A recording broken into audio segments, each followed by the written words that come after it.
Hello ladies and gentlemen, and welcome back to the channel. I am Starco Gaming and we are back with another Dragon Champion video. Guys, the barbecue season is about to start. Well, it should be starting a little bit later today after we release this video. So today we're going to talk about the characters that comes out with the barbecue season, Mr. and Mr. Keb Bab.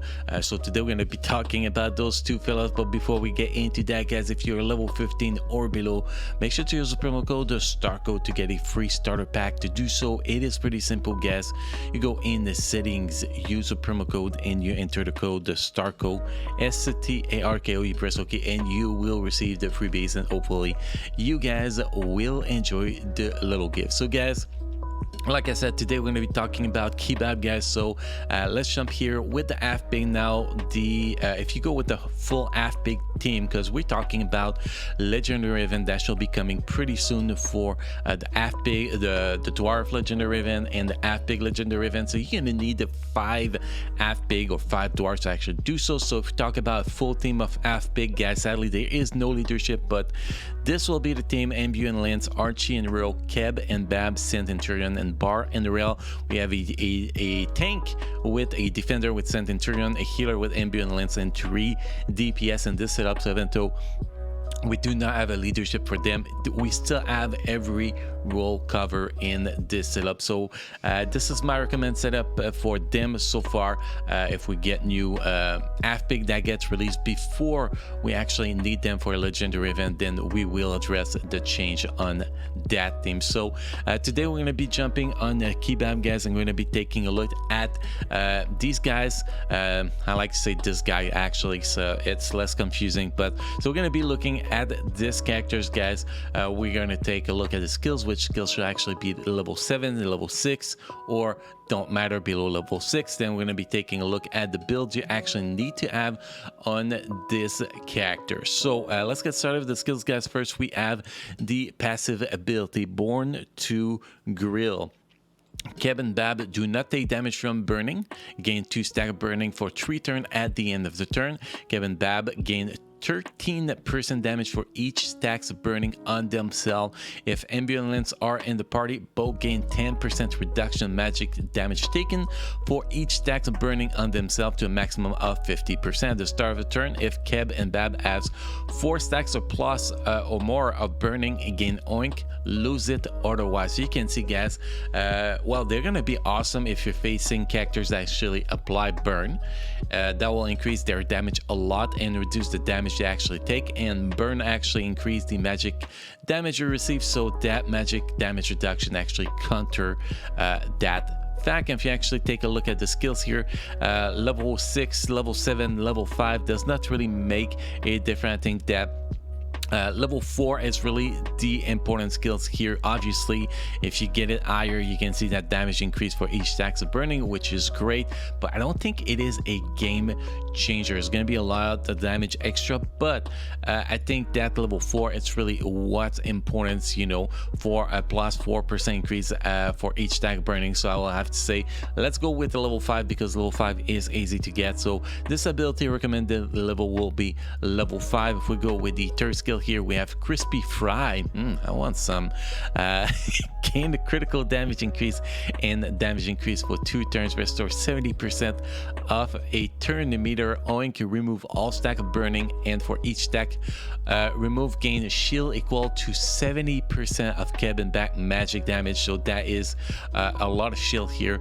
No oink, can gain a potency increase and 2 stacks of burning. If we actually for 3 turns, if you actually remove that to this, you lose 20% turn meter, which is okay. You lose 20% shield, which is okay, and your potency and burning only lasts 2 turns instead of 1 turn, so I'm totally fine with that. So this ability, level 6, I am totally fine with this one, guys. And then we have the second skill, Born to Burn to Grill, deal 290% magic damage to all enemies.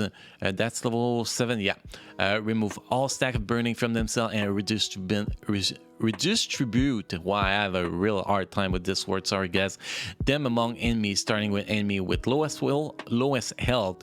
Oink, inflict healing block for 3 turns on burning enemies. No oink, inflict burning for 3 turns on all enemies. So either you're going to be doing burning on the enemies or ability block with a, well, you kind of guarantee to actually stack those burning effects on the enemies, but you get more burning effects if you don't have oink on you, and you get heal block on all enemies, on all burning enemies if you do have oink, which is actually both are amazing abilities here. If you actually lose this ability to level 6, you lose 50% AoE damage, which is a lot. Also, your burn only lasts 2 turns, heal block only lasts 2 turns. That can deal with, but losing 50% AoE damage, that is a lot. So I do believe that this ability at level 7 is gonna be mandatory, guys, in my opinion, for this character. And then we have the basic ability, Coil Pitch, deal 260% magic damage to an enemy. If the enemy is burning, gain burning for 2 turns.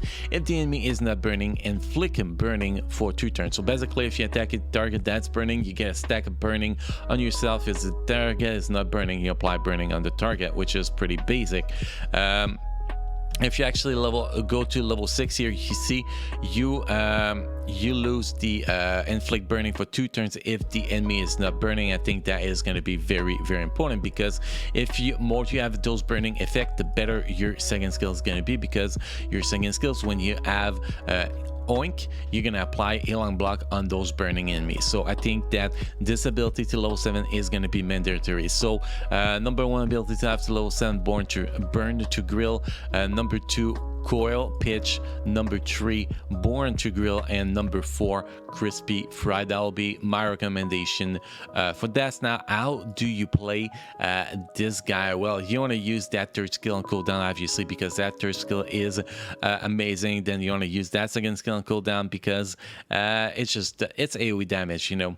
AoE damage, it's just awesome. Then you want to use a basic ability to fill and apply burn on target that are not burning. So that is pretty much how we play this guy. Now, if we actually talk about how to build this guy, because that's going to be very important. If we jump in the runes here, you can see I'm running with 6 critical chance runes. The reasons for that is that you have a chance to get potency increase from your 3rd skill or 2nd skill, whatever skill it was we just look at.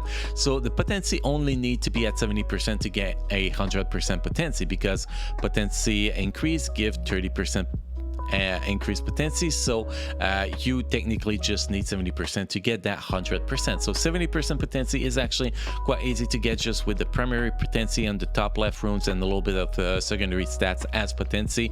It's pretty easy to get. So all you're gonna do here is worry about critical chance, because that 3rd skill will increase your critical damage, but there is no critical chance buff, and there's no critical chance AoE critical chance buff from any of the other FP you're gonna be playing with. So if you want to have as much, if you want to do that critical damage for when you get that critical damage buff from that 3rd skill, you're gonna need a shit ton of critical chance. So here we're trying to get as much critical chance as possible. Technically you want 100% critical chance. Here we were able to get it up to 85%. So primary, guys, first primary is damage, always damage here with speed, potency. As you can see here, you want to have speed, potency, critical chance. Those are the most important stats.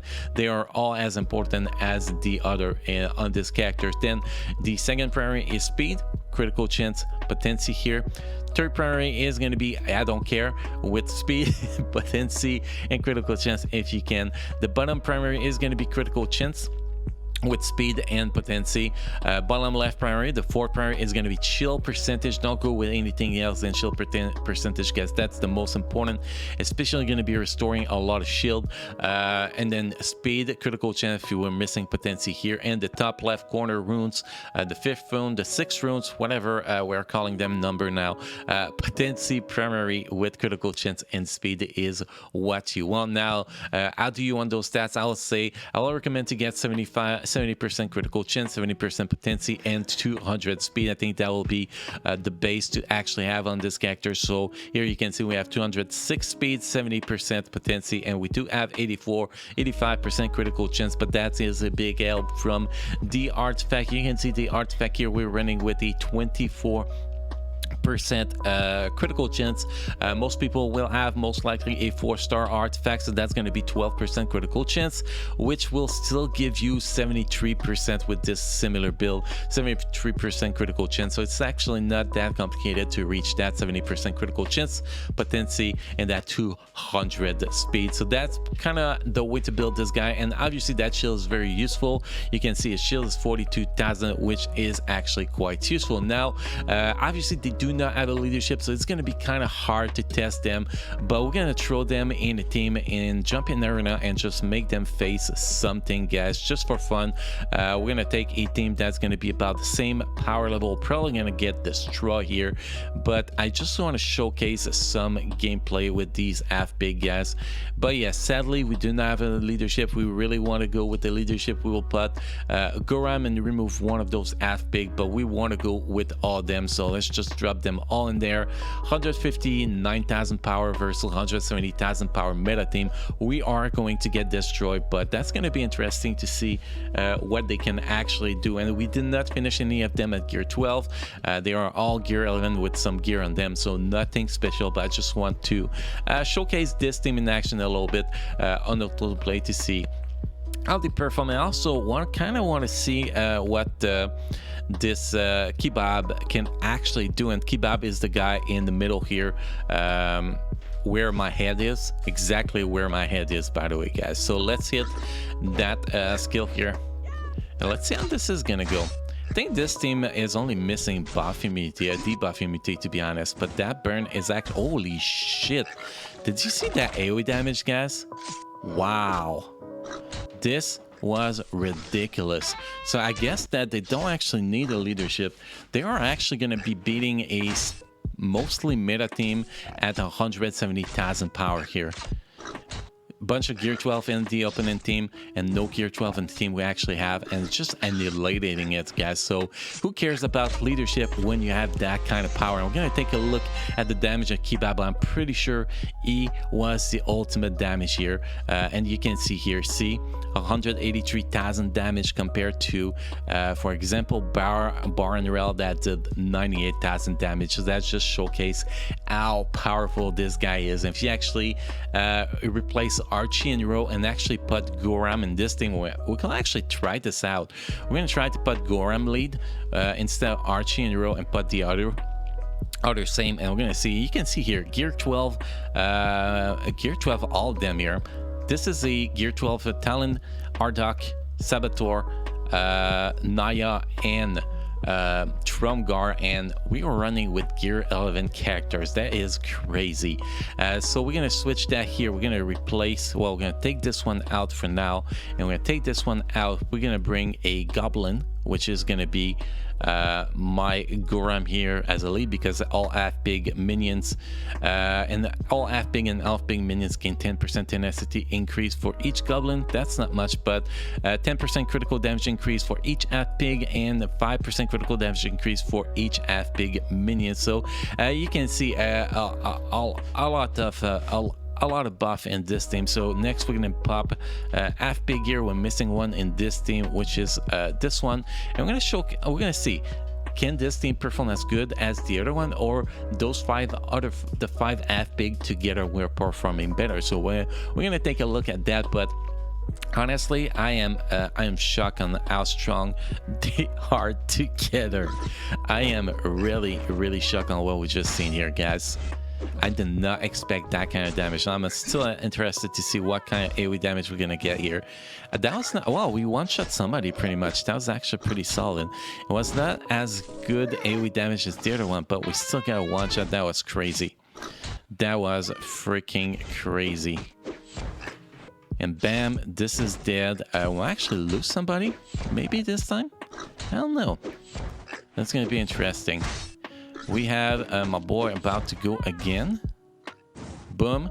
Almost finished the job here. So many stack of burning. More damage. If you have magic damage with the team, that just do more damage. And if we actually look at damage we did here, well, with Goram lead, you actually get a more even damage from a Bar and Rel and the other guy.